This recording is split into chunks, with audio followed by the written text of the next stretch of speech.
I awoke with a start and stiffly sat up straight. I found myself covered in a colorful gradient of red and green leaves. Autumn was in full bloom, and I was encompassed by colonnades of crooked trees. The grove where I found myself was so dense that light could scarcely penetrate through the canopy above. A brisk wind accompanied the swirl of falling foliage on my head. Clinging to my blanket of leaves, the frigid air permeated through my body, causing me to shiver. With my teeth chattering, I couldn't help but think, where am I? And who am I? The soft patter of footsteps and the crackling of crisp leaves behind me broke my train of thought. Turning my head to face the oncoming sound, a blurred figure rushed toward me and heaved me over their shoulders. Between different hues of greens and yellows, a blob of red slowly faded from view. Branches slapped my face as trees swirled around me. My savior, or fiend, pressed on deep into the jungle of branches. Our journey slowed as we broke into a small clearing. Stopping abruptly, I was thrown onto a plain of cold, wet, almost icy grass. Jarred by the sudden action, I attempted to prop myself up onto one side. Wincing, I glared into the eyes of my bearer. I found a pair of tempestuous blue eyes that contained the veracity of lightning. His fiery red hair was messily styled into a faux hawk, which blended into his light complexion, complementing his pointy ears and green overalls. With a slight case of whiplash, I rubbed my neck and whined. What was that for? No answer. Looking around, I sighed.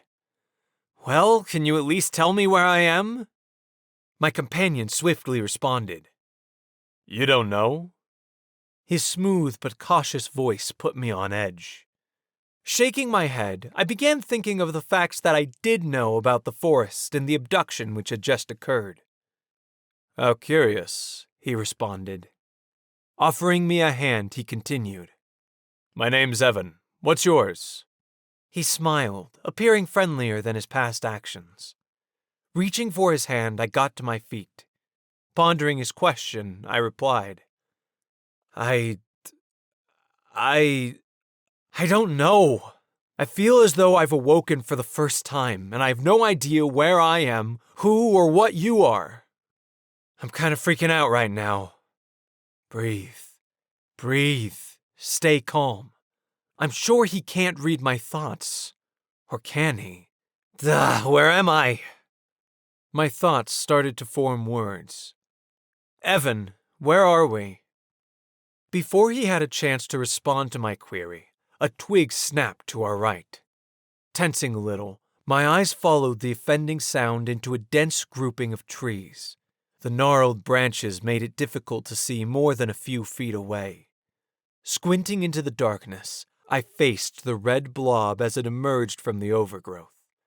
The creature materialized into the shape of an overgrown crimson canine with two tusks protruding from its mouth. Its coarse coat rippled over its hunched back.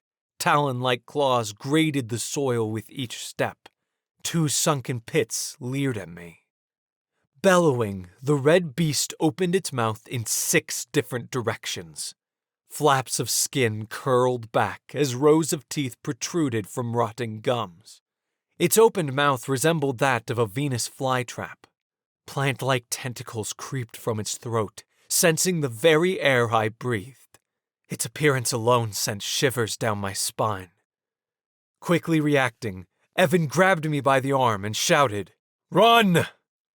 As I was being whisked away into a maze of overgrowth, I could hear the pounding of Evan's feet, my uneven heartbeat, and the ungodly roar of the red beast.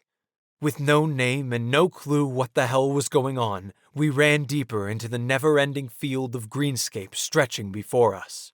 Trees started to form walls while stumps became pathways. I was watching my feet when my face collided with Evan's back. Dazed by the abrupt stop, I glanced over his shoulders. Our retreat was blocked by a gate made completely of thorns.